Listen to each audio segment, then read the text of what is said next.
नमस्कार, मैं हूं शाहबाज खान। आप देख रहे हैं सागर टीवी न्यूज़ और इस वक्त आप मेरे साथ देख रहे होंगे प्रीतम लोधी जी, जो इस समय का सबसे चर्चित चेहरा है मध्य प्रदेश में। आज सागर में लोधी महासभा के बैनर तले, ओबीसी महासभा के बैनर तले एक बड़ी यहाँ पर जनसभा हुई है। मैं बात करता हूँ। स्वागत है प्रीतम जी सागर टीवी न्यूज़ पर आपका। जी जी जी। क्या ज़रूरत आन पड़ी सागर आने की? क्योंकि ये घटना सागर से जुड़ी हुई है। बंडा गांव में एक बच्ची की 11 साल की बच्ची के साथ रेप हुआ, उसको मारा पीटा गया, उसका अपहरण हुआ। तो उसी से मैं दुखी था, आहत था। 17 तारीख में मेरी एक गांव में थोड़ी सभा थी। उस सभा में मैंने दुखी था, तो मैंने बोला कि ऐसे पाखंडी लोगों से ज़रा सावधान रहें, इनको घर में ना बैठा लें, क्योंकि जिस घर में ये बैठते हैं, खाते हैं, उसी में छेद करते हैं। तो ये चीज़ मैं समझा दे रहा था। आजकल देखिए उतने कितने बाबा जेलों में हैं, तो ऐसे लोगों से सावधानी की कर रहा था। लेकिन मेरे बयानों को तोड़ मड़ोड़ कर ऐसे पेश किया जैसे किसी अपराधी का करते हैं, तो उस पर ही बवाल उठा दिया लोगों ने। ऐसा बवाल कुछ लोगों ने, पूरे लोगों ने उठाया, जो कांग्रेस से जुड़े हुए लोग हैं, बदनाम करने के लिए। उस पर पार्टी से नोटिस दिया, पार्टी ने नोटिस दिया तो मैंने उसका जवाब दिया। हम 3 पीढ़ियों से पार्टी की सेवा कर रहे हैं, तो उन्होंने कहा पार्टी को हमें जोड़ना है, तोड़ना नहीं है। हमने जवाब दिया।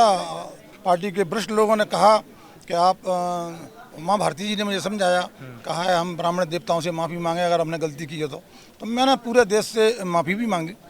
मैंने कहा अगर अनजाने में मेरे से कोई गलती हो गई है तो मुझे माफ़ करें, क्योंकि मैंने देखा ब्राह्मण समाज बड़े दिल के होते हैं।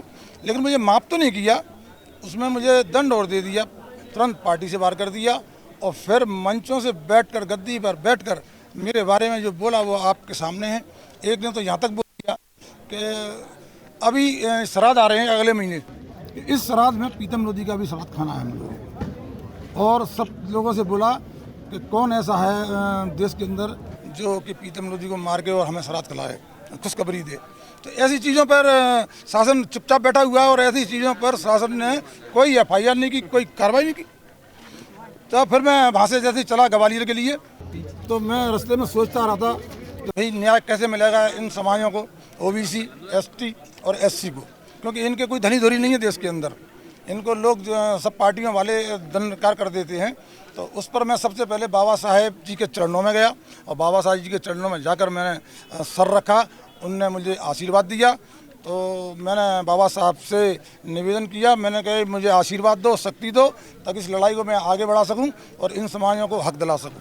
तो ओबीसी महासभा में जाने की क्या जरूरत है? क्या बताने की कोशिश है प्रीतम लोधी की? एक OBC महासभा ही नहीं, जितने भी घटक दल हैं, जितने भी संगठन हैं देश के, मेरी सबसे बातचीत चल रही है और सारे लोग मुझे समर्थन कर रहे हैं। मैं इन सारे संगठनों को और छोटी पार्टियों को एक छत के नीचे लाना चाहता हूं, और एक छत के नीचे आने से फिर हम इस मुहिम को आगे चलाएंगे और लड़ाई लड़ेंगे, संघर्ष करेंगे। जब से आप भाजपा से निष्कासित हुए हैं, आपके निशाने पर कई लोग हैं, कई बड़े नेता हैं, तो किन नेताओं से दिक्कत है?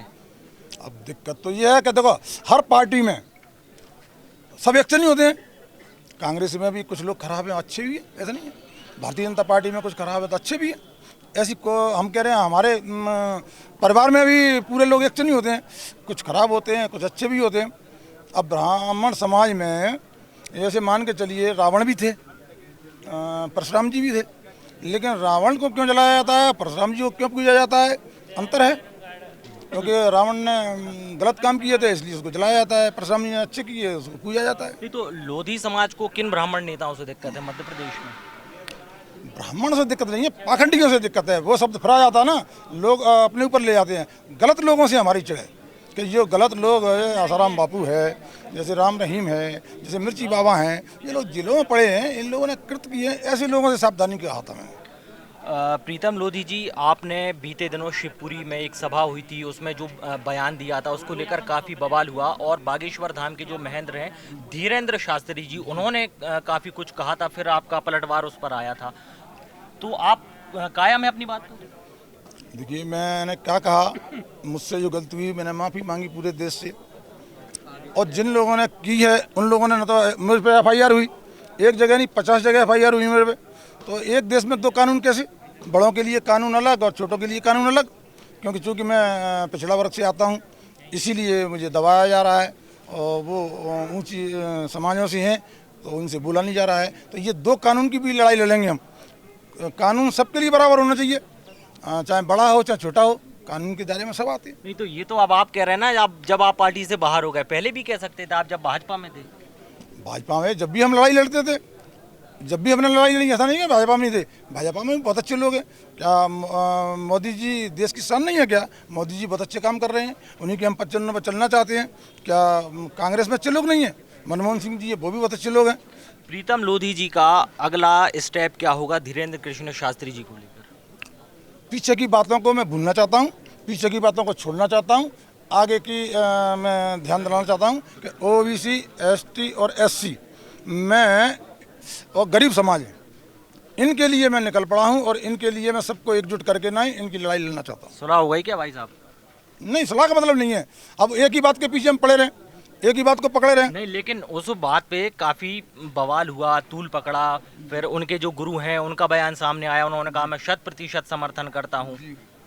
अब वो बड़े लोग हैं, पैसे वाले भी हैं, बड़ी समाजों से भी हैं, लेकिन मैं उनसे कहना चाहता हूँ कि ये छोटी समाज है, हम भी आपके छोटे भाई हैं और हमारे नीचे भी हमारे भी छोटे भाई हैं एससी और एसटी वाले। एक बार मैं इनसे कहना चाहता हूँ कि एक बार आप प्रेम से गले लगा लो इनको, तो देखिए देश कहाँ पहुँचता है। लेकिन लोग इन लोगों को न गले लगाते हैं, धुतकार के और भगावर देते हैं। मैं वो करना चाहता हूँ। सोशल मीडिया पर भाई साहब कुछ चीज़ें चल रही हैं, कुछ कथित रूप से बातें कही जा रही हैं कि आपका जो ज़िला है शिवपुरी, वहाँ पर कई बोले ब्राह्मण जो हैं उनको नहीं बुलाएंगे, शादियों में नहीं बुलाएंगे, हम किसी कार्यक्रम में नहीं बुलाएंगे, हम अगर कोई बुलाता है तो फिर उस पर अर्थदंड लगाएंगे। देखिए, इसमें दो चीज़ें हैं। एक तो क्या है कि ज्ञान किसी घर का नहीं होता है। कोई भी कथा पढ़ सकता है, कोई भी ब्याह शादी पढ़ सकता है, कोई भी कथावाचक बन सकता है, कोई भी रामायण गाथा बदल सकता है। तो मैं इसलिए कहता हूँ हर समाज में अगर पढ़े लिखे लड़के होंगे तो मैं जितनी भी ये समाजें हैं मैं उनसे कहना चाहता हूँ कि इससे अच्छा रोजगार इनको नहीं मिलेगा। हर समाज में लोग भाई ये ज्ञान प्राप्त करके काम करेंगे तो एक तो सबसे अच्छी बात ये है कि पैसा भी, बढ़िया खाना, बढ़िया कपड़े, बढ़िया सम्मान।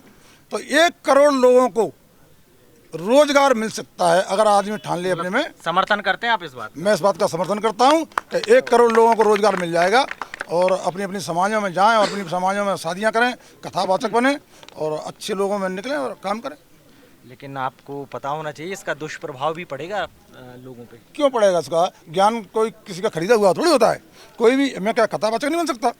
मैं क्या शादी नहीं पढ़ सकता? कर सकता हूँ। सबको ये थोड़ी कर दिया कि नहीं साहब एक ही समाज को काम करने का वो दिया गया है, ठेकेदार बनाया गया है। हम भी कर सकते हैं, कोई दिक्कत थोड़ी है और बहुत लोग कर रहे हैं।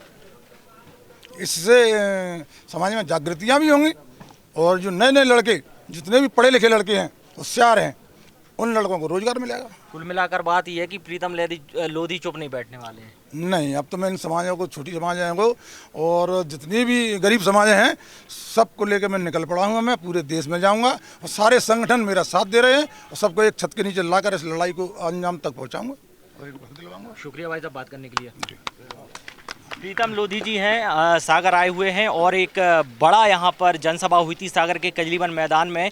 इसमें वो उन्होंने शिरकत की है और कई सारी बातें यहाँ पर वो जब सागर टीवी से मुखातिब हुए तो उन्होंने कही हैं। तमाम खबरों के लिए बने रहिए सागर टीवी न्यूज़ के साथ। शुक्रिया।